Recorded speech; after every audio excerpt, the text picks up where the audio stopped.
नमस्ते।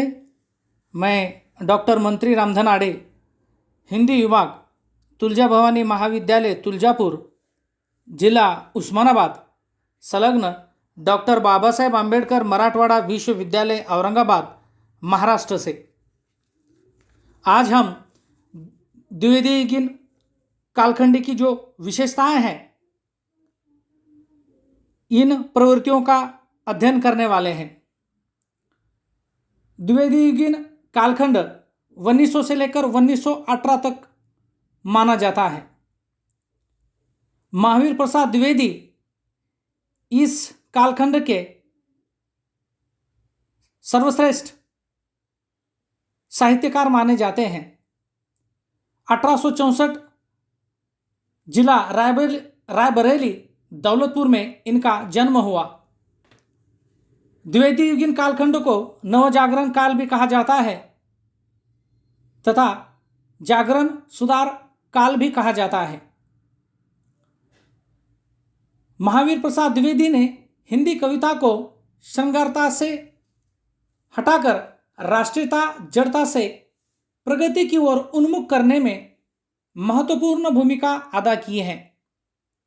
इस काल के पथप्रदर्शक, विचारक, सर्वस्वीकृत साहित्य के नेता महावीर प्रसाद द्विवेदी थे। खड़ी बोली भाषा को काव्य भाषा के रूप में प्रतिष्ठित किया गया। द्विवेदी युग ब्रिटिश शासन के दमन चक्र कूटनीति का काल है। अंग्रेजों की नीति हानिकारक थी। देश गरीब बनता जा रहा था। भारत के दुर्दशा के साथ जन जागरण का महत्वपूर्ण कार्य किया। द्विवेदी युग में प्रखर राजनीतिक एवं सामाजिक क्षेत्र में नव जागरण की लहर बहाने का सर्वश्रेष्ठ कार्य महावीर प्रसाद द्विवेदी जी ने किया है। इस काल पर आर्य समाज एवं ब्राह्मण समाज का प्रभाव अधिक मात्रा में दिखाई देता है। लोकमान्य तिलक, लाला लाजपत राय, गोपाल कृष्ण गोखले, श्रद्धानंद आदि नेताओं ने नव जागरण संदेश देशवासियों को जागृत करने के लिए किया है। साहित्य रचनाओं के लिए कवियों को प्रोत्साहित भी किया गया। इनमें प्रमुख साहित्यकार थे, रचनाकार थे मैथिली शरण गुप्त, हरिऔंध, राम नरेश त्रिपाठी, नथुराम शर्मा आदि अनेक साहित्यकारों ने समाज के लोगों को नया संदेश देने का कार्य किया है। इस युग में नई विधा, नए विषयों पर लिखने पर अधिक मात्रा में बल दिया गया। नैतिकता पर बल दिया गया। श्रृंगार रस के विरुद्ध में बहुत सारा लिखा गया। द्विवेदी कालखंड में नैतिकता के प्रति दमित विद्रोह छावाद में आरंभ हुआ। द्विवेदी ने ब्रज भाषा का विरोध किया। द्विवेदी ने खड़ी बोली भाषा का या इन भाषा को लेकर आंदोलन चलाया। उन्होंने पहला प्रहार श्रृंगार कविता पर किया। कवियों को शुद्ध भाषा लिखने के लिए महावीर प्रसाद द्विवेदी जी ने प्रेरित किया। मूल चेतना आदर्शवादी होने के कारण अपने लेख के माध्यम से चरित्र निर्माण, राष्ट्रीयता, भारतीयता, स्वदेशी का समर्थन किया। इस काल के काव्य में देश के नौजवानों को उकसाया एवं आदर्श निर्माण किया। देश की दिनहीन दशा, स्वार्थ, निर्वेद, फूट, सामाजिक कुरीतियां, पाखंडों पर व्यंग किया गया। राम देवी प्रसाद की कविता अधिक मात्रा में व्यंग पर आधारित है। भारत की संस्कृति का गुणगान किया गया। मैथिली शरण गुप्त कहते हैं, केवल मनोरंजन न कवि का कर्म होना चाहिए, उसमें तनिक उपदेश का भी मर्म होना चाहिए। भारतीय कविता में ये पंक्तियां मैथिली शरण गुप्त ने कही हैं। इस काल की कृतियों में रामकृष्ण महापुरुषों का वर्णन, जड़ चेतना में वर्णन किया गया है। कवियों ने समाज, शिक्षा, शिक्षित, रूढ़ि, धर्म, फैनन, विलासिता पर अधिक मात्रा में लिखा है। लॉर्ड कर्जन की फप्तियां गुदगुदाती हैं। गर्भ में विधवा हो जाने वाली बालिका को लेकर कुप्रथाओं का मजाक उड़ाया है। कवियों ने काव्य में मुसलमान महापुरुषों की निंदा नहीं की। काव्य में मानव धर्म का संदेश दिया गया। रीतिकाल के दोहे, कवित, सवैया, कुंडलियां, छंदों को भी इस कालखंड में अपनाया गया। सांस्कृतिक छंद के साथ लावनी लोकगीतों के माध्यम से काव्य रचना लिखी गई।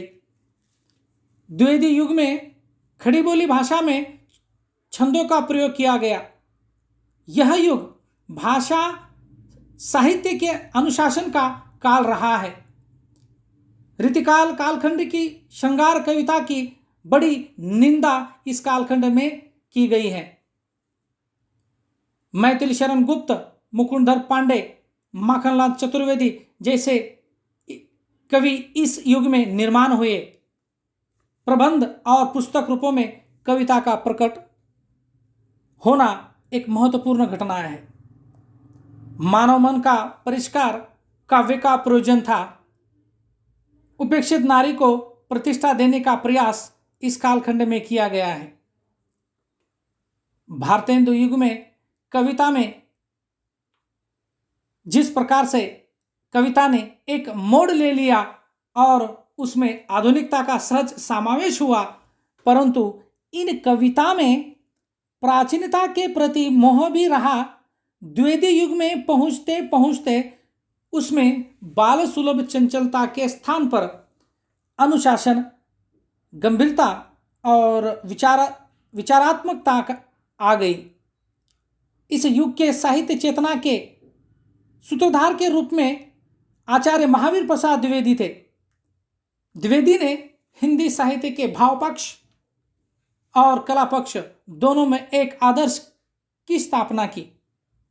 इस युग में हिंदी साहित्य की जीवन परंपरा का विकास हुआ। विशेषकर कविता, आलोचना और कथा साहित्य में विकास हुआ। 1900 से लेकर 1918 तक का काल द्विवेदी युग के नाम से जाना जाता है। इस 18 वर्ष की इस छोटी सी अवधि ने एक स्वतंत्र जनक साहित्यिक विविधता निर्माण की। इस युग की विशेषताएं इस प्रकार से हैं। द्विवेदीकालीन कालखंड की प्रथम विशेषताएं हैं देशभक्ति कविता। द्विवेदी युग के कवियों ने देशभक्ति को लेकर अनेक साहित्यों का निर्माण किया है, अनेक रचनाओं का निर्माण किया है, अनेक रचनाएं उन्होंने लिखी हैं।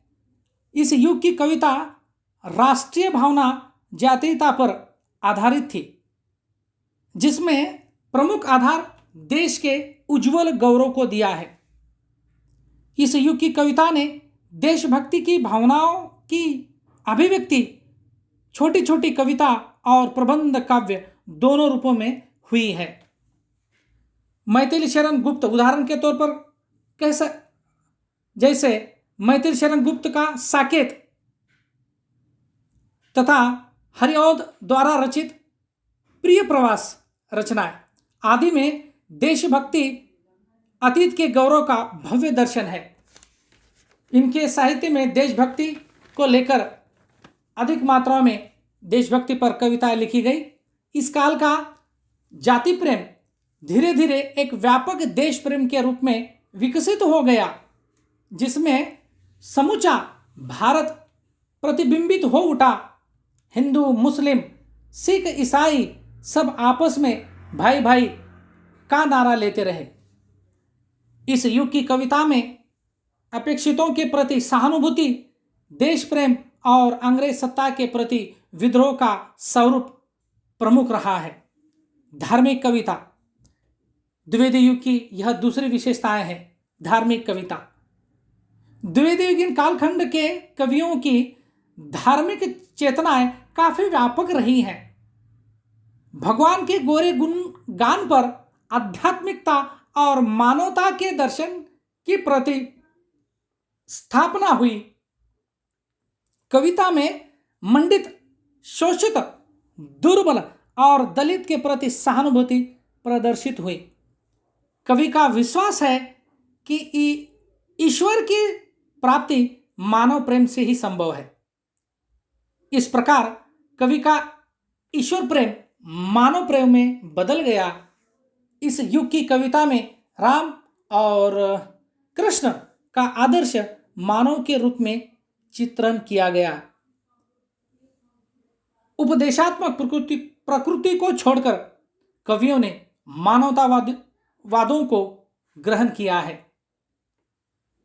द्वितीयुगीन कालखंड की ये तीसरी विशेषताएं हैं सामाजिक कविता। सामाजिक कविता भारतेंदु युग की कविता में सामाजिक सुधारों का स्वर प्रमुख था।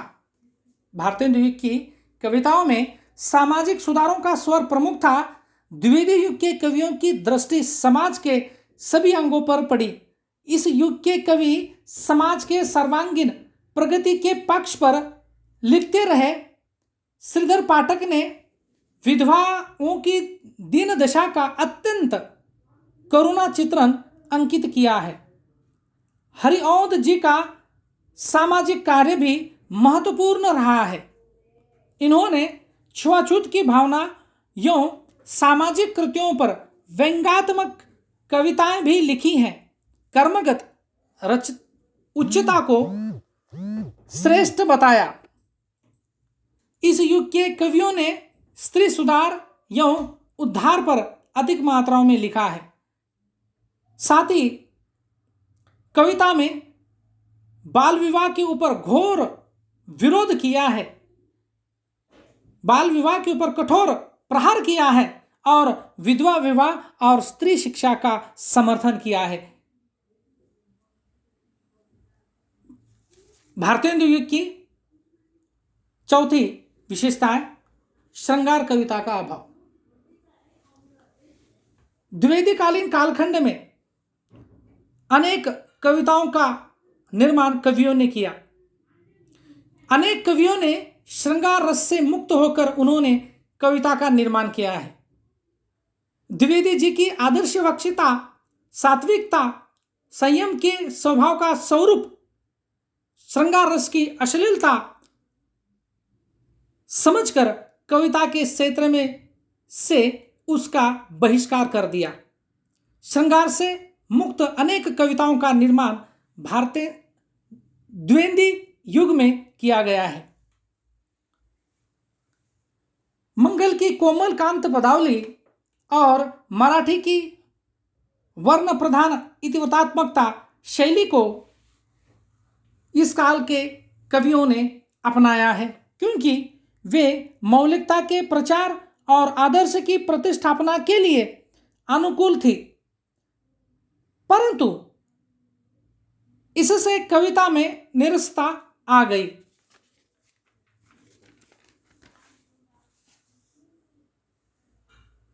द्विवेदी कालखंड की पांचवी विशेषता है प्रकृति चित्रण।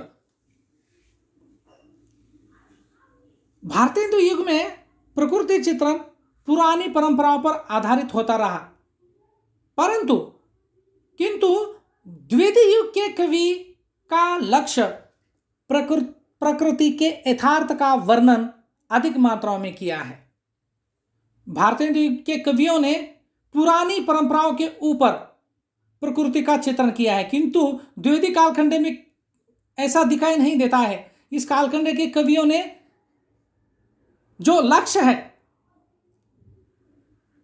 कि प्रकृति के यथार्थ का वर्णन उन्होंने किया है, और इस काल के अनेक कवियों की दृष्टि भिन्न पक्षों पर ली और इस समय कविता का प्रधान वर्णन विषय बन गई।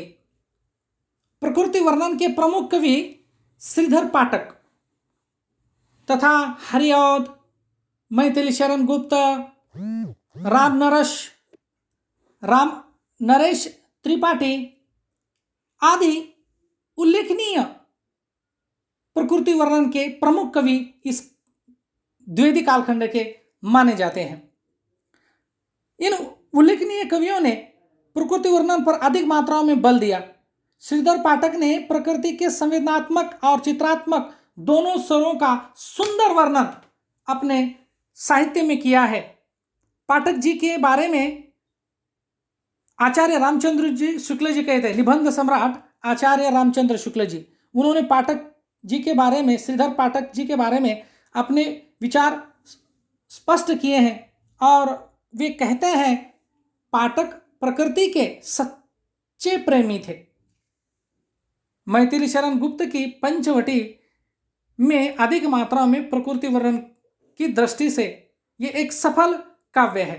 पंचवटी मैथिली शरण गुप्त की, जिसमें अधिक मात्रा में प्रकृति का वर्णन किया है। द्वैतयुगीन कालखंड की छठी विशेषताएं हैं बौद्धिकता की प्रधानता। द्विवेदीकालीन कवि और उनका काव्य दोनों पाश्चात्य संस्कृति के बौद्धिकता से अत्यंत प्रभावित रहे हैं। प्रस्तुत युग की कवियों की हिंदू जागरण के लिए भारत के अतीव के गौरव एवं संस्कृति का अभिमान था। अयोध्या सिंह उपाध्याय के राम और कृष्ण में भी नवीनता का समावेश किया गया। इसका एकमात्र लक्षण देश की उन्नति रही है। आर्य समाज के प्रभाव से उस समय के हिंदू हृदय का उच्चता का भाव मजबूत था।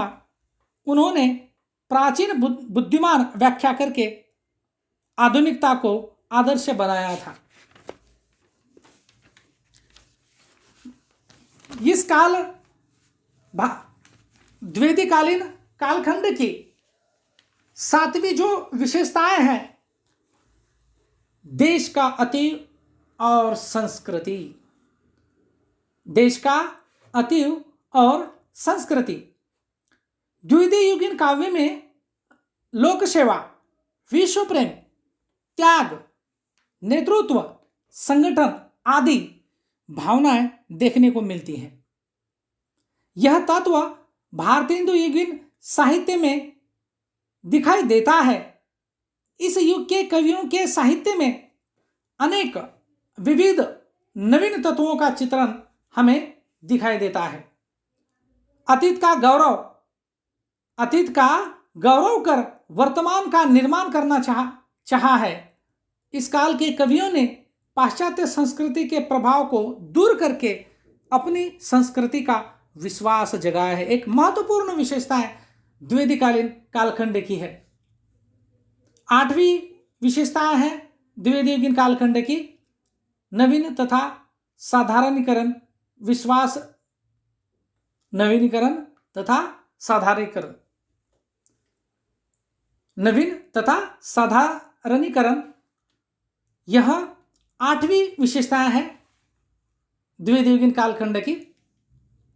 खड़ी बोली का प्रचार कर उसका परिष्कार करने का कार्य द्विवेदीकालीन कवियों ने किया। काव्य को उपयुक्त बनाने में इस युग के कवियों का योगदान बहुत बड़ा रहा है। नवीन तथा साधारण विषयों को लेकर साहित्य का निर्माण किया। सामाजिक सुधार, स्वदेश प्रेम, आचरण संबंधी उपदेश आदि के साथ साथ कुछ पत्तों को लेकर कविताएं की गई। त्याग, वीरता तथा उदारता आदि पौराणिक तत्व काव्यबद्ध हुए, जैसे अयोध्या सिंह उपाध्याय हरिओंद की मोरनी उठाई। द्विवेदीयुगीन कालखंड की नवीं विशेषताएं हैं मानवतावादी आदर्श की प्रतिष्ठा। द्विवेदीयुगीन कवियों ने मानवतावाद के प्रति आस्था प्रकट की है। राम और कृष्ण को भी मानव के रूप में चित्रित किया गया है। ईश्वर प्रेम, मानव प्रेम का भी अधिक मात्रा में इस कालखंड के कवियों ने अपनी रचनाओं में चित्रित किया है। जाति भेद, छुआछूत की भावना आदि का डटकर विरोध इस काल के कवियों ने किया है और मानवतावादी आदर्श का उच्चार किया गया है। 10वीं द्विदिवीगीन कालखंड की विशेषताएं हैं श्रृंगार का बहिष्कार। ये इस कालखंड की विशेषताएं हैं कि द्विदिवीगीन कालखंड के कवियों ने श्रृंगार को अश्लील मानकर उसका त्याग किया है। किसी भी कवियों ने श्रृंगार का अधिक मात्राओं में प्रयोग नहीं किया, उन्होंने इसे अश्लील मानकर उसका त्याग किया है। यह इस युग की एक महत्वपूर्ण विशेषता है। चारों तरफ काव्य में नैतिकता का बोलबाला रहा है। रीतिकालीन कालखंड में श्रृंगार रस अधिक मात्राओं में दिखाई देता है और उसी श्रृंगार रस का द्विदिवीगीन कालखंड के कवियों ने विरोध किया, उसे अश्लील मानकर उसका विरोध किया है। यह द्विदिवीगीन कालखंड की एक महत्वपूर्ण विशेषता है। 11वीं द्विदिवीगीन कालखंड की विशेषताएं हैं अंग्रेजी कविताओं का अनुवाद। द्विदिवीगीन कवियों ने अन्य साहित्य का अनुवाद महत्वपूर्ण कार्य किया है कि इस युग के कवियों ने अन्य जो साहित्य है उन साहित्यों का अनुवाद का महत्वपूर्ण कार्य किया है और इस काल की देशी और विदेशी भाषाओं के जो साहित्य है उन साहित्य की कविताओं का हिंदी खड़ी बोली में अनुवाद किया है। आचार्य महावीर प्रसाद द्विवेदी का इसके पीछे एक उद्देश्य था कि हिंदी साहित्य को समृद्ध बनाना था।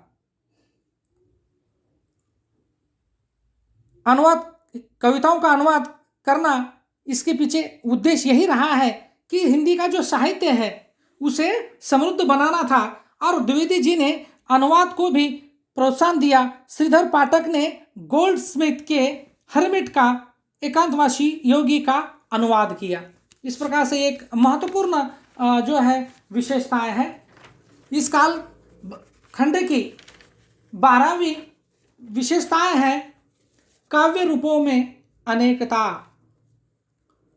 द्विदिवीगीन काव्य में काव्य के अनेक रूप देखने को मिलता है,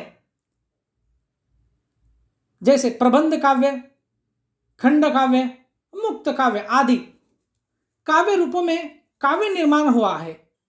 साथ ही साथ द्विवेदी युग में महाकाव्य, प्रेमाख्यान काव्य, गीति काव्य आदि का भी निर्माण हुआ है। द्विदिवीगीन कालखंड में घटना प्रधान, चरित्र प्रधान, ऐतिहासिक तथा पौराणिक उपन्यास, कहानियां आदि का निर्माण हुआ है। इस प्रकार से इस कालखंड की एक यह महत्वपूर्ण विशेषता है। 13वीं परिभाषा है, विशेषताएं हैं भाषा। द्विदिवीगीन कालखंड में अनेक काव्यों का निर्माण कवियों ने किया है। इस काल के कवियों ने खड़ी बोली भाषा का प्रयोग किया गया है। हिंदी गद्य साहित्य के लिए द्विवेदी, हरिऔध गुप्त जी ने खड़ी बोली भाषा का समर्थन किया। द्विवेदी जी ने उर्दू और अंग्रेजी काव्य को हिंदी खड़ी बोली भाषा में लिखने के लिए प्रोत्साहन दिया। एक महत्वपूर्ण विशेषता है इस काल की। द्विवेदी कालीन कालखंड की 14वीं विशेषता है छंद। द्विवेदी कालीन कवियों ने खड़ी बोली भाषा को अपनाकर इस काल के कवियों ने अपने काव्य में, अपने रचनाओं में, अपनी कविताओं में विविध छंदों का प्रयोग उन्होंने काव्य में किया है। खड़ी बोली में छंदों का प्रयोग अधिक सुखकर होता है। श्रीधर पाठक ने लावनी का प्रयोग किया है। द्विवेदी, श्रीधर पाठक, गुप्त जी, हरिऔध आदि ने संस्कृत छंदों का भी सफलतापूर्वक प्रयोग किया है अपनी साहित्य में, रचनाओं में। इस प्रकार से ये द्विवेदी कालखंड की विशेषताएं थी। द्विवेदी कालखंड में जो कविताएं का निर्माण कवियों ने किया है, कि इस द्विवेदी कालीन कविता की विशेषता ये रही है कि कवियों ने अपने साहित्य के माध्यम से राष्ट्रीय भावना का निर्माण या राष्ट्रीय भावना से प्रेरित या राष्ट्र भावना निर्माण के लिए या कृषक दुर्दशा का भी चित्रण इस काल के कवियों ने अपनी कविताओं में किया है। यानी राष्ट्रीय भावनाओं के साथ साथ कृषक समाज की जो दुर्दशा है उसका भी चित्रण उन्होंने अपनी कविताओं के माध्यम से अभिहित किया है। और उन्होंने सामाजिक राजनीतिक आंदोलनों को भी अपने काव्य का विषय बनाया। अतीत प्रेम और अतीत गौरव का चित्रण राष्ट्र भावना को उद्दीप्त करने के लिए इस कालखंड के कवियों ने अपने कविताओं में किया है। जैसे विशाल भारती, साकेत, भारत भारती आदि। सिद्धराज कवि ने राष्ट्रीय एकता और स्वतंत्र रक्षा के लिए एक राज्य की कल्पना की है। डॉक्टर राजेंद्र प्रसाद मैथिली शरण गुप्त के बारे में कहते हैं, आधुनिक काल में जिन साहित्यकारों साहित्य सेविकों ने जनसाधारण में देश प्रेम की भावना उत्प्रेरित की है उनमें गुप्त जी प्रसिद्ध है। उन्होंने भारत भारती की रचना करके देश की जनता में राष्ट्रीयता की भावनाएं भरी और इस राष्ट्रीय भावना और प्रेरणा को पाकर भारत के लोगों ने उन्हें राष्ट्र कवि कहना आरंभ किया। इस प्रकार से डॉक्टर राजेंद्र प्रसाद ने मैथिली शरण गुप्त के बारे में अपने विचार अभिव्यक्त किए हैं।